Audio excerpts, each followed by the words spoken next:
ሶስታችንም እንኳን አንድ ላይ ብንሆን ጥሩ ነበር መርብል። ይኸውልህ ሞገስ ያንተ እንኳን አደጋ ሊኖረው ይችላል። ለአንተ አደጋ የለው? ቢያንስ ለዚህ ትንሽ ልጅ እንኳን አታስብም? እናንተ የምታስብለት ሰው ስለሌለ ነው ሁሌ ራስን አደጋ ላይ የምታጋፍጠው? እሺ የምታስብለት ሰው የለም እንበል። ለአንተ እኮ የሚያስብለት ሰው እንዳለ ለምንድን ነው የምትዘነጋው? ስለዚህ እኔ እሄዳለሁ በቃ።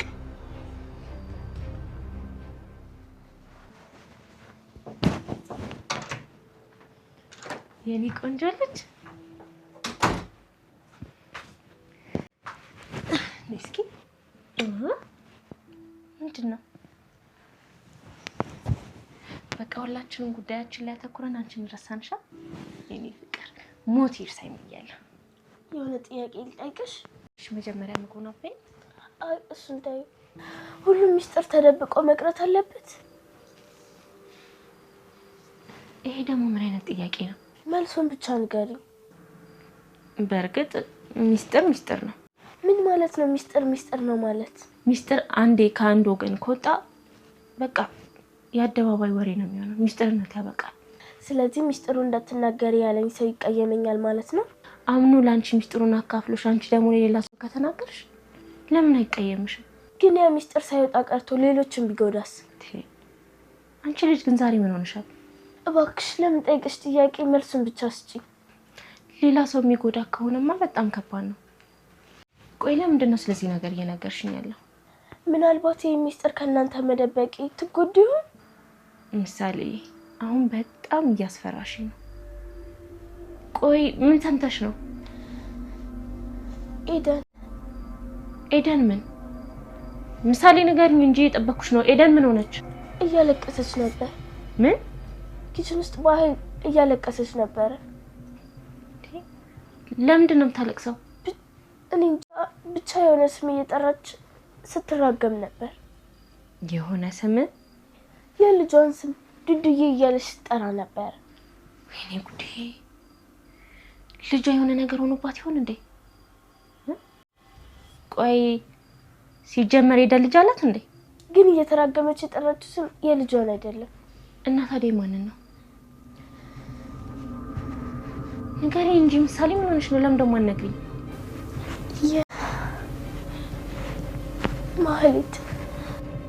ማህሌት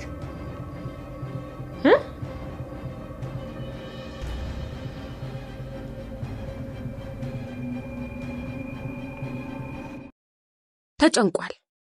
ትምርቱን በአግባቡ መከታተልም ሆነ ከጓደኞቹ ጋር ሰላማዊ ውሎ ማድረግ አልሆነለትም። የባህሪው መለወጥ የክፍል ጓደኞቹን ብቻ ሳይሆን መምህራኑንም ግራ አጋብቷል። ፈጽሞ መረጋጋት አልቻለም። መበርገግ ሆኗል ስራው። ከአዳኝ ተኩስ እንዳመለጠ ሚዳቆ ድምጽ ይሰማዋል። ድምጹ ትልቅ አድባር ሲወድቅ የሚሰማው አይነት ነው። አድባሩ መገርሰስ የለበትም። እንደቀደመው ጊዜ አሁንም ወደፊትም አድባሩ ስር መጠለል ይመኛል። ይህ ከመሆኑ በፊት ደግሞ ጊዜ ይፈልጋል። አድባሩ ለዋለለት ወሮታም ብድራቱን ለመክፈል ቸኩሏል። በመጨረሻም አንድ ነገር ማድረግ እንዳለበት አመነ። ሐኪም ቤት ለመሄድ ቆረጠ። ሌሊት ተነስቶ ወደ መናኸሪያ ሄደና ከዩኒቨርሲቲው 30 ኪሎ ሜትር ርቆ ወደሚገኘው የትውልድ መንደሩ ተሳፈረ። ልቡ ቶሎ በል ቶሎ እያለ ያጣድፈዋል። አባቱን ማግኘት አለበት። ቤቱ ደጃፍ ሲደርስ የአባቱ አስጨናቂ ሳልና የመቃተት ድምጽ እደጅ ድረስ ወጥቶ ተቀበለው። ሳልና መቃተታቸው ከዚያ የተፈረካከሰ ከሚመስል ሰውነት የሚወጣ አይመስልም። ረፋል ላይ ደግሞ ተመልሶ በዩኒቨርሲቲው ቅጽር ግቢ ተገኘ። በቀጥታ ወደ ዩኒቨርሲቲው ክሊኒክ አመራ። ወደ ክሊኒኩ ሲያመራ የራሱ ያልሆነን አካል ከፍ ወዳለ ቦታ እንደሚጎትት ሰው ስለት እየታየበት ነበር። የሰውነቱ መድቀቅ፣ የፊቱ መተረማመስና የአይኖቹ መደፍረስ ተማሪው የጎደለበት ነገር ስለመኖሩ እማኝ የሚሆኑ ናቸው። ግዴለሽ መስሏል። ሸበጥ ተጫምቷል። የራሱ የማይመስለው የታጠቀው ሰፊና አመዳም ጂንስ ሱሪ ጉስቁል አካሉን ውጦበታል። ፎጣ አንገቱ ላይ ተጠምጥሟል። የዩኒቨርሲቲ ተማሪ መሆኑን የሚጠቁም ቀይ መታወቂያ ካርድም በእጁ ይዟል። ዶክተሩ ፊት ገጹን አኮስምኖ ተቀምጧል። እሺ እንዴት ይሰማሃል? አለ ዶክተሩ። እንቅልቅቅ ከሚያደርግ ሳል ጋር ትግል ያዘውን ተማሪውም ወደ ላይ ወደ ታች ይለኛል አለና ወዲያው ደግሞ አገላለጹን ዶክተሩ ሊረዳለት እንዳልቻለ ገምቶ ያስመልሰኛል ያስቀምጠኛልም ብሎ የፊት አባባሉን አረመው። ያስቀምጣል አለ ዶክተሩ ባልሞቀና ባልቀዘቀዘ ድምጽ። ዶክተሩ አቀርቅሮ የታካሚዎቹን የቃል ታሪክ በሚቀበልበት መዝገብ ላይ አንዳች ነገር እየጫረ ሳለ ተማሪው ህመሙ የሚያሳየኝን ምልክቶች ዘርዝሬ ያልጨረስኩም በሚል ስሜት ሌላው ደግሞ ዶክተር አክታ አልፎ አልፎ በጣም ቢጫ ይሆንብኛል በማለት ቀጠለ። ያስልሃል? ተማሪው ባውንታ ጭንቅላቱን ነቀነቀ። ቅዝቃዜ ሲኖርስ ሳሉ ይከፋብሃል? በትክክል ቆየ ከጀመረ ወር 2 ወር ይሆነዋል።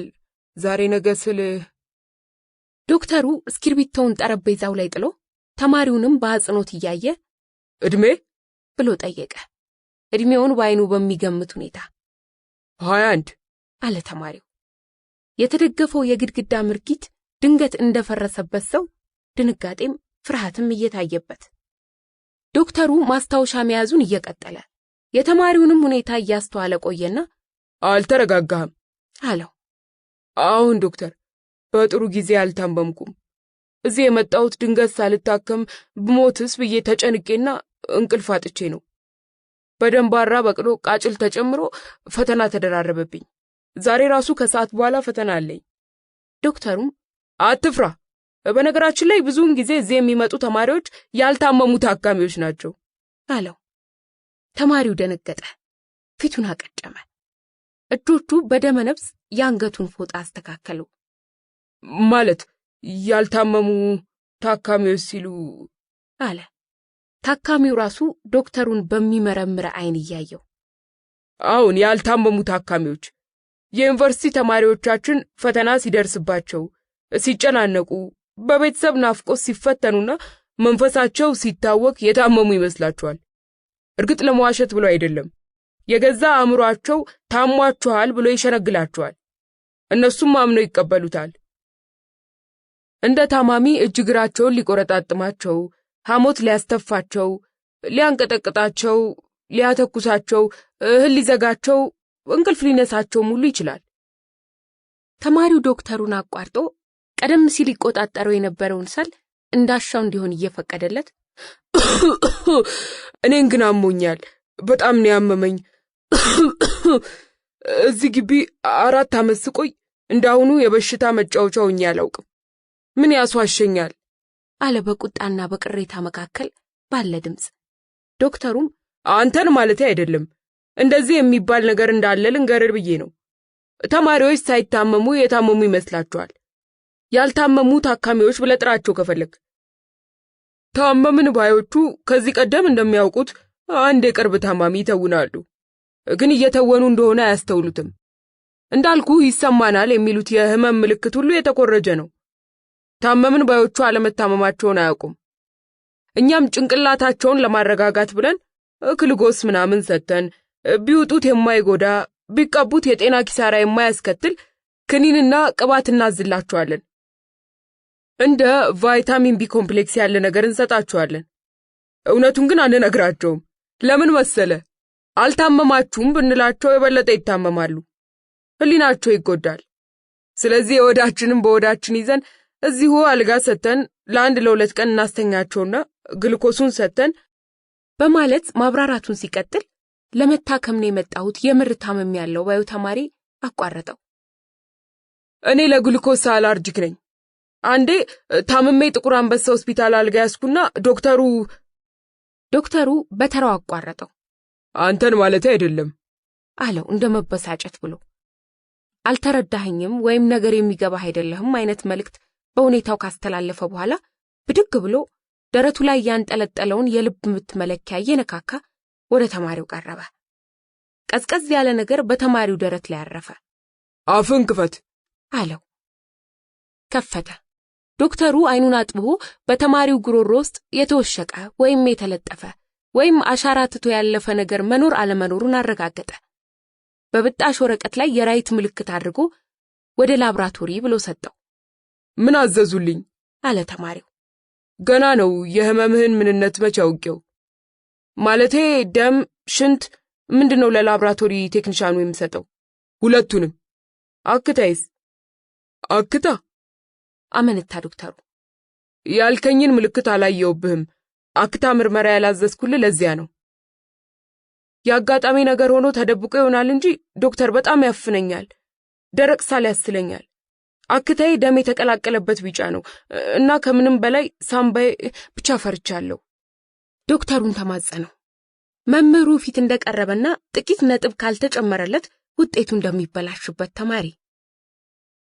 ዶክተሩም አይኑን አጥቦና እንደ ከፍተኛ የምርምር ሰው ተመስጦ የሆነ ግር የሚል ነገር አለህ፣ መታመምን በዚህ ልክ አትፍራው አለና ሊያጽናናው ሞከረ። አይ ዶክተሬ፣ መታመምን ያልፈራው ምን ልፈራ ነው? ዛሬ ፈተና አለን። ሚድ ሴሚስተር አጥርቻለሁ፣ ተዘጋጅቻለሁ። ፈጽሞ ስለ ጤናዬ ላስብ ወይስ ስለ ውጤቴ? በቃ የጤናዬን አቋም ፈራሁት። አትፍራው፣ ያን ያህል ለክፉ አሳልፎ የሚሰጥ አይደለም። ከተማሪው ወረቀቱን ተቀበለና አንድ ቦታ ላይ ተጨማሪ የራይት ምልክት አደረገ። አመሰግናለሁ ጌታዬ። ተማሪው ከዶክተሩ ተለይቶ ጥቂት እንደቆየ ወደ ላብራቶሪ ቴክኒሻኗ ክፍል አቅንቶ ደም፣ ሰገራ፣ ዋሽንትና አክታ ሰጠ። ቴክኒሻኑም ትናንሽ የናሙና መስጫ ብልቃቶችን ከተማሪው እየተቀበለ ዋሽንት እንጂ ሰገራ አልታዘዘልህም አለና ቀደም ሲል ይዞት የመጣውን ወረቀት አሳየው። ተማሪውም ስለታመምኩ ለዶክተሩ ስለ ህመሜ በደንብ አላብራራሁላቸውም እና ተባበረኝ አለው። ቴክኒሻኑ በአሉታ ጭንቅላቱን ነቀነቀ። ከደቂቃዎች በኋላ ውጤቱን ይዞ ዶክተሩ ፊት ቀረበ። ዶክተሩ ቅድም ነገሮችን እንደሚያካብድ ሰው አድርጌ ነበር የቆጠርኩ፣ ግን ሳምባህ፣ ጨጓራ እያለ ስለ ሰውነቱ የጉዳት መጠን አብራራለትና መድኃኒት ያዘዘበትን ወረቀት ሰጥቶ ወደ መድኃኒት ቤቱ ላከው። ተማሪው ወደ መድኃኒት ቤት ሲያመራ ሌሎች ባለ ጉዳዮች ነበሩና እስኪስተናገዱ ጠበቀ። ወረፋ ሲደርሰውም ወደ ባለሙያው አቀረበ።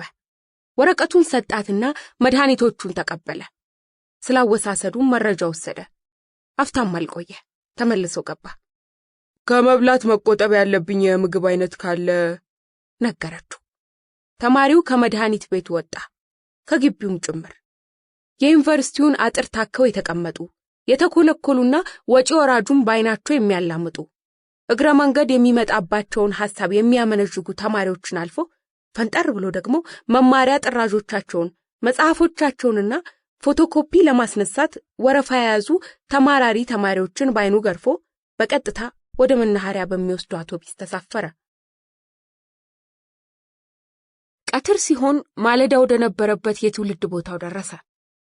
ቅድም በደሳሳው ጎጆ ውስጥ ሳር ታመነዥግ የነበረች ብቸኛ ክበድ ላም አሁን ወደ ግጦሿ ተሰማርታለች። አንዲት ዶሮ እንቁላላን የምጥልበት ቦታ ያጣች የምትመስል ጎጆውን ትዞረዋለች። አንድ ልጅ፣ አንዲት ላም፣ አንዲት ዶሮ። አረጋዊ አባቱ ለጭቁን ፈገግታው አጸፊታ የደሃ ደሃ የመሰለ ፈገግታ እየለገሱ ልጅ አለሜ ፈጠንክ አሉት። አንድ ቃል ካፋቸው ሊወጣ ሲል ሳላቸው ቀድሞ ድምጹን እያሰማ ሆነል? አሁን ሆነልኝ አባቴ። መድኃኒቶቹን ከቦርሱ አውጥቶ ይኸው አለና ስላወሳሰዳቸው በዝርዝርና በእርጋታ ማስረዳት ቀጠለ። እንዲያው ልጄ ልጠይቅህ፣ አንተ እንደምታደርገው ሌላውም ተማሪ ያደርግ ይሆን? ሲከነክናቸው የነበረ ጥያቄ። ያደርጋል አለ ቀስቀስ ብሎ። የሰራሁት ነገር ልክ ነው ወይስ አይደለም ብሎ ማሰብ አልፈልግም። ህሊናው የሚወቅሰው ስለመሰለው ድርጊቱን ለአባቱ ሲያብራራ መልሶ ለራሱ መንገር አልፈቀደም። ሁላችንም በሆነ ጊዜና በሆነ ቦታ በሁኔታዎች አስገዳጅነት እንድናፈርሶ የተዘጋጀልን ደንብ አለ ብሎ ያምናል። ለዚህም የምንጠየቅበት፣ ይቅርታ የምንጠይቅበት ወይም ካሳ የምንከፍልበት አጋጣሚ ይፈጠራል። እንዲያው የወላጅ አባቱን ወይም የእናቱን ብቻ የቤተሰቡን ሰገራ፣ ደም፣ ሽንትና አክታ የራሱ እንደሆነ አስመስሎና አስመርምሮ መድኃኒቱ ይዞ ከዩኒቨርሲቲ የሚወጣ ቀለል አድርጎ በነፃ ነው ተማሪ ስለሆነን አለ። ከዚህ በላይ ስለ ጉዳዩ ማብራራትም ሆነ ከአባቱ ምስጋና መቀበል አልፈለገም። ወደ ዩኒቨርሲቲው ለመመለስ ልቡ ቆሟል። አባቱ እፍን ጭንቅ የሚያደርግ ሳላቸውን በልጃቸው ፊት ላለማሳል ራሳቸውን እያስገደዱ ደህናውን እልሃለሁ ልጄ፣ በሰላም ግባ ብለው ለስንብት እጃቸውን ዘረጉ። እማዬን ባገኛት ጥሩ ነበር፣ ግን ብድግ አለ። እናትህ ዛሬ አዲስ የባህል መድኃኒት አዋቂ መጥቷል ሲባል ሰምታ። እናቱ የእንቅርታቸው ነገር እንደሚያሳስባቸው ያውቃል። ፈተና አለብኝ ብለህ የለ በል ሂድ። ታስካካ የነበረችው ዶሮ አሁን እንቁላሏን ጥላለች መሰል ድምጿ ጠፍቷል። ከሰዓት በኋላ ተማሪው ተረጋግቶና የጠፋ ፈገግታው ተመልሶ ለፈተና ተሰየመ።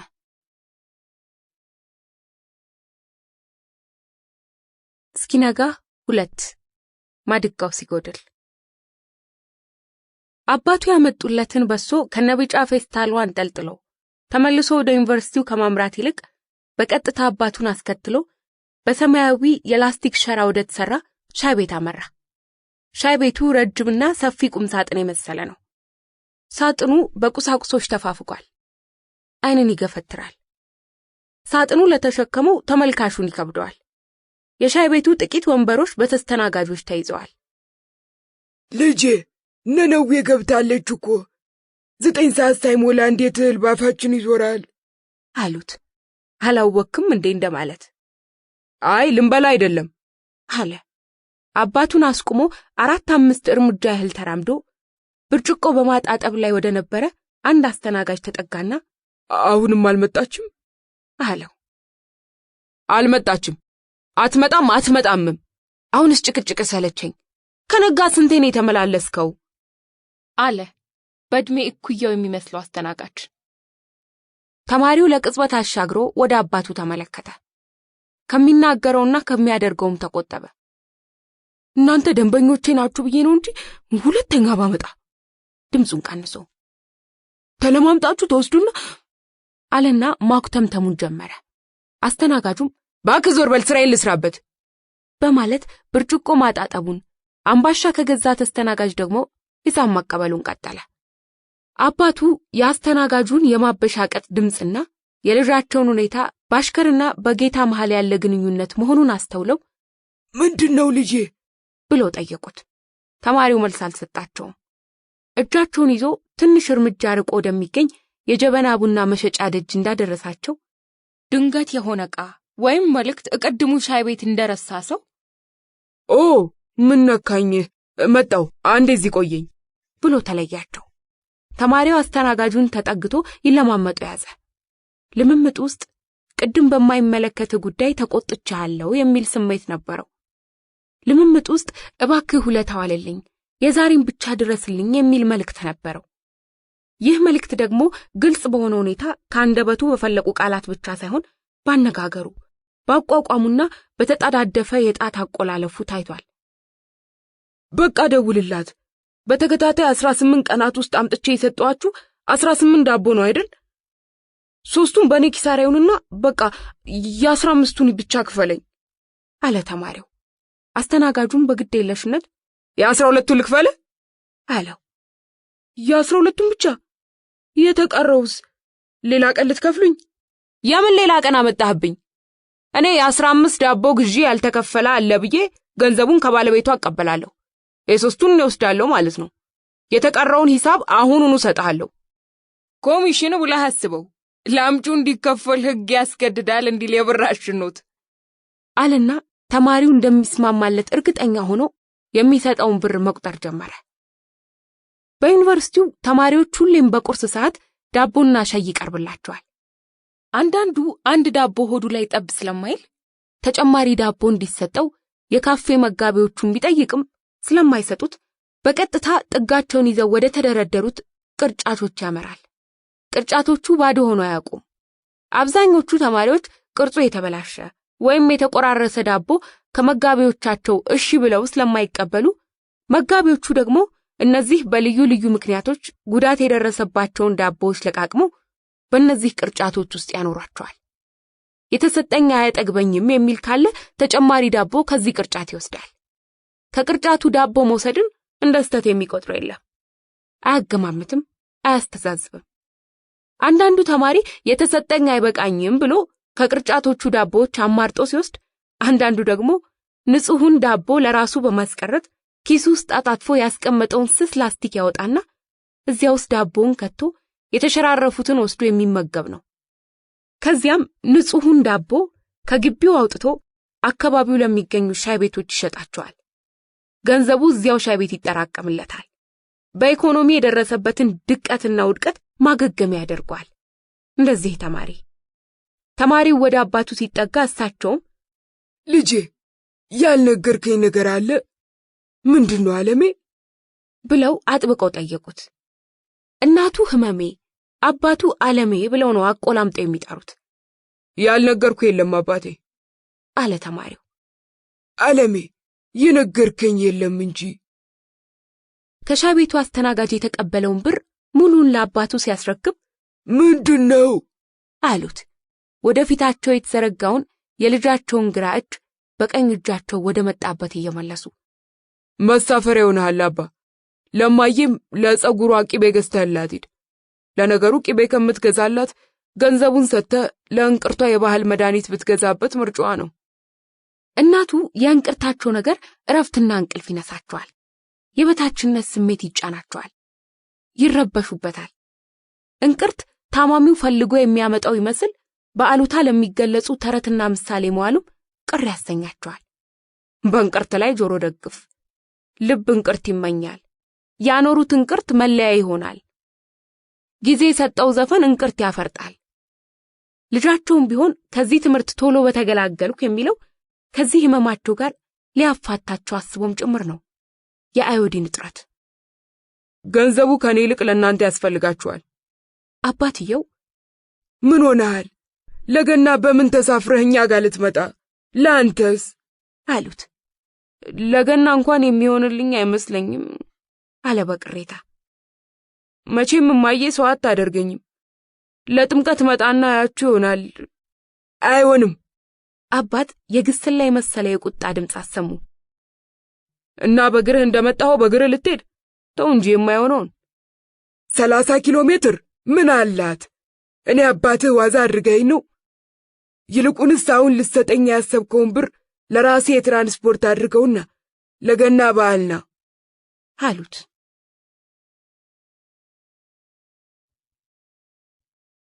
እስኪነጋ 3 መለያዬ። የባለቤቷ እናት እነሱን ጥየቃ እንደሚመጡ ከሰማችበት ደቂቃ ጀምሮ እንቅልፍ ባይኗ አድርጃ አላለፈም። ስለምታደርግላቸው እንክብካቤ ብዙ ተጨንቃለች። ነፃ አንደበቷን እንዴት መግራት እንዳለባት ከራሷ ጋር ተማክራለች። በቆይታቸው ለራሷ ሳይሆን ለባለቤቷ እናት ምቾት አድልታ ጊዜዋን፣ ጉልበቷንና ገንዘቧን ለመስጠት ከራሷ ጋር ተስማምታለች።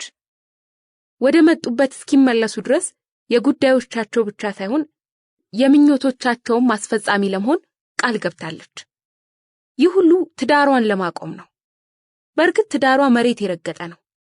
እሷም ሆነች እሱ በቀላሉ የማይፍረከረክ ተፍረክርኮም የማይወድቅ የትዳር ምሰሶ ለቤታችን አቁመናል ብለው ያምናሉ። ቤታቸው ለውጪ ሰው የተዘጋ ነው። እስከ ዛሬ ድረስ ከሁለታቸው አልፎ የውጪ ሰው ጭምር የተብከነከነበት ከቁርበታችሁ ጋር ተማከሩበት ያስባለ ሳንካ አልገጠማቸውም። ለዚህም ነው መጠንቀቋ። አሁን ሶስተኛ ሰው አብሯቸው ለአጭር ጊዜም ቢሆን ሊሰነብት ነው። የዚህ የሶስተኛ ሰው የህይወት ልምድ ደግሞ ከነሱ አኗኗር የተለየ ነው። የሌላውን ትዳር የሚሰፍረው በራሱ የማንነት ቁና ነው። ምናልባትም ትቶት የሚያልፈው አሻራ በቀላሉ አይፋቅ ይሆናል። የባለቤቷ እናት ዛሬ ነው ከገጠር የሚመጡት። እሳቸውም መናኸሪያ ሄዶ የመቀበል ኃላፊነት የወሰደው ባለቤቷ ነበር። ዛሬ ጠዋት ግን ድንገተኛ ስራ ከቢሮ ታዘዘ። እናም ባለቤቱን አንቺ ሄደሽ ተቀበያት አላት። ብቻዬን አለችው፣ ድምጿንም አይኗንም አስደንግጣ። ምን ችግር አለው?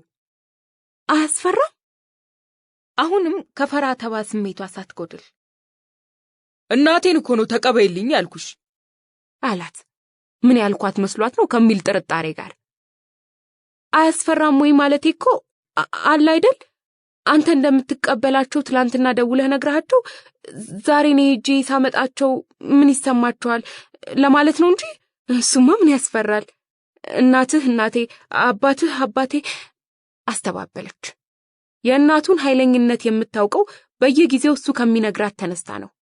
አባቱ ተጠንቅቀው የሚያወሯቸው፣ ሰፈርተኛው የሚንቀጠቀጥላቸው፣ እሱም ብቻ ሳይሆን አብሮ አደጎቹንም ስርዓት ያስያዙ እናት ናቸው።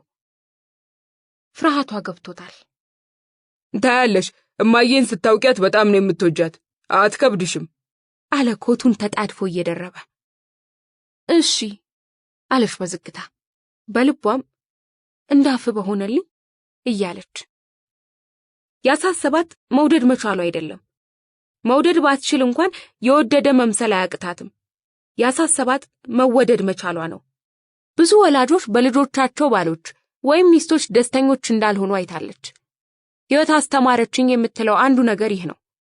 ወላጆች ሁሌም የራሳቸው የወላጅነት አስተዳደር በልጆቻቸው ቤት እንዲደገም ይፈልጋሉ። ልጆቻቸውን እንደ ትንሽ ልጅ መጠበቅና መቆጣጠር ይወዳሉ።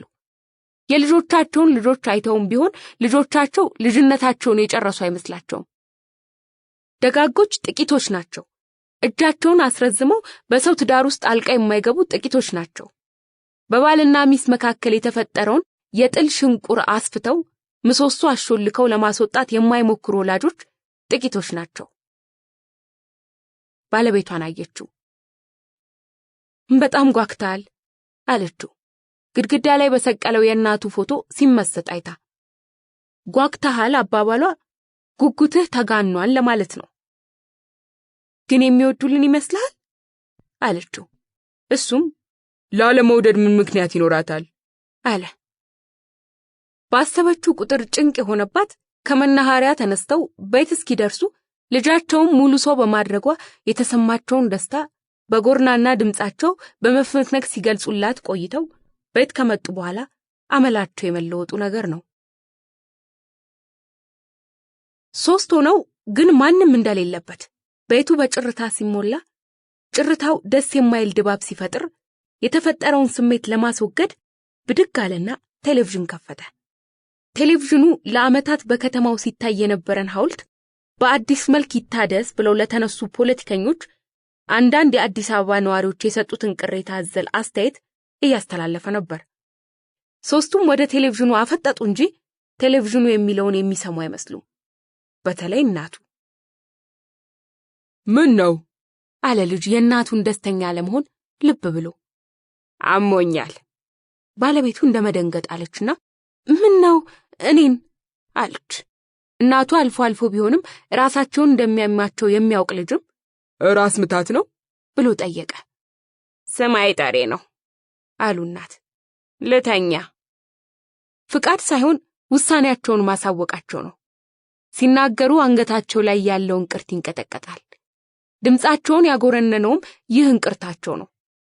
እግራቸው ላይ ጣል አድርገውት የነበረውን ጋቢ ሰብስበው ትከሻቸው ላይ አኖሩት። ልተኛ። ራስ ሳበይ ይቅርብኝ። ባልና ሚስት ድንጋጤያቸውን ተናበቡ። ሚስቱ እናትህ ምን መመገብ ይወዳሉ ብላ ጠይቀው በቀጥታም ሆነ በተዘዋዋሪ መንገድ መረጃ ሰብስባ ሁሉንም አዘጋጅታ ቆይታቸው ነበር።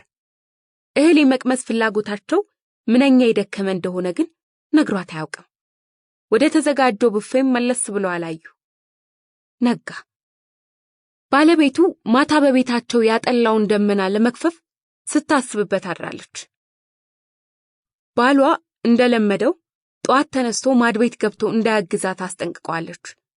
እናቱ ምቾት አይሰጣቸው እንደሆነስ የቀን መባዘኑ ሳይበቃው ሌሊት ተነስቶ የላመ የጣመ ሊያቀርብላት በየጓዳው ለምን ይንጎዳጎዳል ይሉ እንደሆነስ።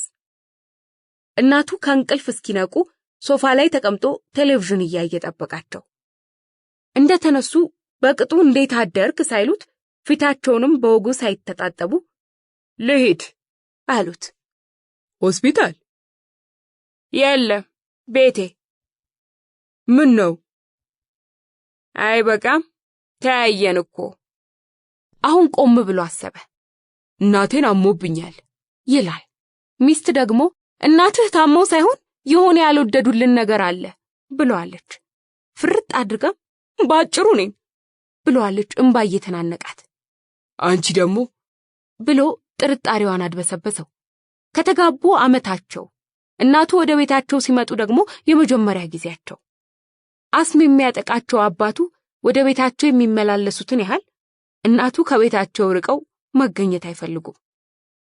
እሱ ቢያንስ ለ3 ቀናት ካልሆነም ደግሞ ለሳምንት ያህል ትቆይልናለች ብሎ ከቢሮ የዓመት ፍቃዱን ወስዷል።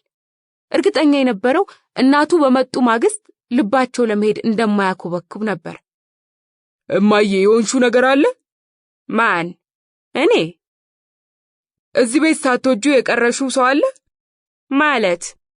ድምፁን ቀንሶ ባለቤቴ ሳታውቅ ያደረገችው ወይም አንቺን ያስከፋ የተናገረችው ነገር ይኖር ይሆን? አለ። ሚስቱ ለጥያቄው የሚሰጠው መልስ አጓግቷት ከጓዳ ብቅ አለች። ሦስቱም እርስ በርስ ተያዩ። ብቻውን ላናግረው አሏት። ሚስት ሹክክ ሹልክ ብላ ወደ ጓዳ ገባች። ወዲያው ተመልሳ ከቤቱ ወጣች። የሆነ የካበችው ነገር ከአቅሟ በላይ በሆነ ምክንያት በግሬደር ሲናድ ቆማ አይናኑን የምታይ መሰለች። ሆደ ቡቡ የምትባል አይነት ሴት ናት። አሁን እንኳን አይኗ እንባ አርግዟል። ለምቦጫ ወድቋል። ከንፈሯ ተንከርፍፏል። አገጯ ረዝሟል። ንገሪኝ አለ ተጣድፎ። እግራቸው ስር ያለ ሻንጣቸውን ወደ ጓዳው አቅጣጫ ገፋ አድርጎ። ታፍርብኛለህ ልጄ መሜ። ምን? ሰምተኸኛል። ታፍርብኛለህ ሆይ እኮ ነው ያልሽው። አዎን። እናትህን ታፍርባታለህ? ወደ ውጪ ተመለከተ። ምን ሰምተሽ ነው? ሚስቴ ምን ብላሽ ነው? እናትም ከሚስትህ ራስ ውረድ፣ እሷ ካንተ ይልቅ ተረድታኛለች። አንተን ነው የጠየቅኩህ። ታፍርብኛለህ ወይ ነው ያልኩህ። አንቺ ማለት እኮ ለኔ። ብድግ አሉና ያ ፎቶ የማን ነው አሉት። እሱም ፊት ለፊት እያዩ የቀኝ እጃቸውን አውራጣት ደግሞ ወደ ኋላ መልሰው ከጀርባቸው ግድግዳ ላይ ወደ ተሰቀለው ፎቶ እያመለከቱ። እናት መንፈሳቸው የተረበሸው ይህንን ግድግዳ ላይ የተሰቀለ ፎቶአቸውን ካዩ በኋላ ነው። ከዚህ ፎቶ በተቃራኒ በቅርቡ የተጋቡት የእነዚህ ባልና ሚስቶች ፎቶዎች አሉ፣ በጋራና በተናጠል የተነሷቸው። ያንቺ ነዋ። እንዴት ተጨንቀን ለዛሬ እንዳደረስንልሽ። ለፎቶ ሲሉ የከፈሉትን ዋጋ ለመተረክ ተሽቀዳደመ።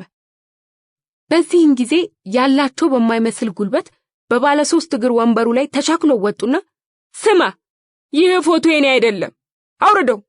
እናቴ ናት አትበል፣ አንቺ ነሽ አትበለኝ በማለት በቁጣ ተናገሩት። ፎቶውንም ከተያያዘበት ሚስማር አላቀቁት። እዚያው ከቆሙበት ወንበር ሳይነቃነቁ አተኩረው እያዩት ያወረዱትን በጥቁር ፍሬም ውስጥ ያለውን ፎቶ እግሩ ስር ጣሉት። መስታወቱ ተከሰከሰ። ደነገጠ፣ ግራም ተጋባ። እናቱ እንቅርታቸው እየተንቀጠቀጠ ከወንበሩ ወረዱ። ዝቅ ብለው ከተሰበረው መስታወት ውስጥ ፎቶአቸውን ብቻ ነጥለው ወጡ። ፎቶውን ወደ ልጃቸው ፊት አቅጣጫ አደረጉና ተመልከት፣ ይሄ ፎቶ የኔን አይን፣ ጆሮ፣ አፍንጫ፣ የፊት ቅርጽ ይዞ ቢወጣም እኔን እንድታስበኝ የምፈልገው ግን በዚህ አይደለም። እኔ ማለት ይሄ ብቻ አይደለሁም አሉት። አሁኑ ማለት የፈለጉት ገባው። አንገታቸውን ቀና አድርገው ይሄ አንገቴ ስር ያለውን ቅርት ፎቶግራፉ ውስጥ የት አለ? ጉርድ ፎቶግራፊን ስትወስድ ምን ብለኸኝ ነበር? አሳድጌና አሳጥቤ ቤቴ ግድግዳ ላይ ልሰቅለው ፈልጋለሁ አይደለ? አንተ ግን እንደ መለያ የምታወቅበትን እብጠቴን አስጠፋው፣ አጎደልከኝ። ለምን ብለህ? እንዲያምር ብዬ ውበትሽን እንዳያበላሸው ብዬ ትለኝ ይሆናል። እኔ ውበቴ ብዬ የምጠራው አላግባብ ዋጋ ያስከፈለኝን አካለሁ። በዚህ እንቅርት ሰበብ ሰፈርተኛ አልተጠቋቆመብኝም። ተላላፊ በሽታ የያዘኝ ይመስል፣ ከዘር የተዋረሰ ኃጢአትና መርገምት ያደረብኝ ይመስል ሰው ሸሽቶኝ ለመቀላቀል አላሳቀቀኝም። እንቅርቱ የተከፈለልህን መስዋዕትነት ያሳስብሃል ብዬ አስብ ነበር እንጂ። ምን ሆነሻል? ደና ነገር እኮ ነው ያደረኩልሽ። መልሶ ሊቆጣ ፈለገ። ምኑ ነው ደና ነገር? የፎቶግራፍ ባለሙያው እንቅርትሽን አስወግዶና ፎቶውን አሳድጎ እንዲሰጠኝ ማድረጌ ነው። ባለቤቱ አጠገቡ ብትኖር ኖሮ የእሱን ክስና ወቀሳ ወደ ፎቶግራፍ አንሹ ባዞረችው ነበር። ያሳመረ መስሎት ብላ ለምን እኔ ለተሸከምኩት አንተን ከበደ አመመ? የእንቅርታም ልጅ ላለመባል ለጓደኞችህ እናቴ ማለት ይቺ ናት ማለት አሳፍሮ። ምን ነካሽ እማዬ? ከመንፈቅ በኋላ ተቆርጦ ሊወጣልሽ ሐኪም አላነጋገርኩልሽም?